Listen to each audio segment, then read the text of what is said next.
সাবধান মুসলিম বোনেরা, পিরিয়ড অবস্থায় এই 5টি ভুল করলে বিশাল গুনহা হবে। আসসালামু আলাইকুম, সবাই কেমন আছেন? আশা করি সবাই ভালো আছেন। মুসলিম বোনেরা, হায়েজ, পিরিয়ড বা ঋতুস্রাব একটি স্বাভাবিক শারীরিক প্রক্রিয়া। ইসলামে এ সময় নারীদের জন্য কিছু বিধিনিষেধ আছে, যা আল্লাহর রহমত ও সহজ করার জন্য। এগুলো পালন না করলে গুনহা হতে পারে, তবে অনেক ক্লিকবেইট ভিডিও বা পোস্টে অতিরঞ্জিত বা ভুল তথ্য দেওয়া হয়, যেমন চুল কাটা নিষেধ, টক খাওয়া নিষেধ ইত্যাদি। এগুলো ইসলামে নেই, সাংস্কৃতিক কুসংস্কার। অথেন্টিক সোর্স কুরআন, হাদিস ও বিশ্বস্ত আলেমদের ফতোয়া অনুযায়ী হাইজ অবস্থায় প্রধান নিষিদ্ধ কাজগুলো হল: ১. নামাজ পড়া। ফরজ বা নফল কোনো নামাজই পড়া যাবে না। এই সময় নামাজ মাফ, পরে কাজা করতে হবে না। বুখারী, মুসলিম। ২. রোজা রাখা। ফরজ রমজান বা নফল রোজা রাখা যাবে না। রমজানের রোজা পরে কাজা করতে হবে। সহিহ বুখারী। ৩. কাবা শরীফ তাওয়াফ করা।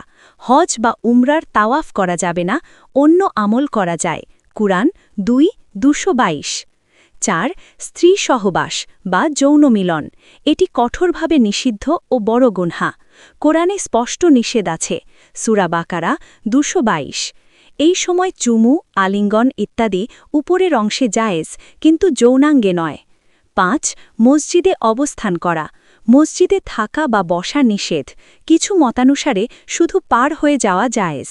মাসালা, কুরআন স্পর্শ করা। অধিকাংশ আলেমের মতে মুসহাফ বা কুরআনের কিতাব সরাসরি স্পর্শ করা নিষেধ, তবে মোবাইল বা ট্যাবে পড়া বা মুখস্থ তিলাওয়াত করা অনেকের মতে জায়েজ। দোয়া, জিকির, দুরুদ পড়া পুরোপুরি জায়েজ, বরং উত্তম। গোসল না করে অন্য কাজ, যেমন রান্না, ঘরের কাজ, পড়াশোনা, কোনো নিষেধ নেই। এগুলো না মানলে গুনহা হয়, বিশেষ করে সহবাস, কিন্তু আল্লাহ ক্ষমাশীল, তাওবা করলে ক্ষমা করে দেন। মুসলিম বোনেরা, হায়েজ, ঋতুস্রাব বা পিরিয়ড শেষ হওয়ার পর গোসল ফরজ হয়ে যায়। এটাকে গুসলুল হায়েজ বলা হয়। গোসল না করলে নামাজ, রোজা, কুরআন স্পর্শ ইত্যাদি কোনো ইবাদতই কবুল হবে না। নিয়মগুলো কুরআন, হাদিস ও ফিকহের বিশ্বস্ত সোর্স, যেমন বুখারী, মুসলিম, দার-উল উলুম দেওবান্দ অনুসারে নিম্নরূপ: গোসলের ফরজ, যা না করলে গোসল হবে না। ইমাম আবু হানিফা ও অধিকাংশ ফকিহের মতে গোসলের 3টি ফরজ। ১. নিয়ত করা। অন্তরে নিয়ত করতে হবে যে আমি হায়েজের নাপাকি থেকে পাক হওয়ার জন্য গোসল করছি, মুখে বলা জরুরি নয়। ২. কুলি করা।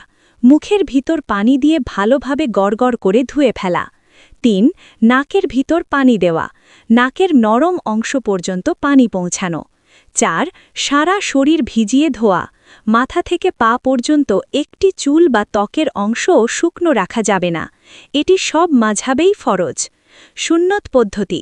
রসুলুল্লাহ সাল্লাল্লাহু আলাইহি ওয়াসাল্লামের সুন্নত অনুসারে করলে উত্তম।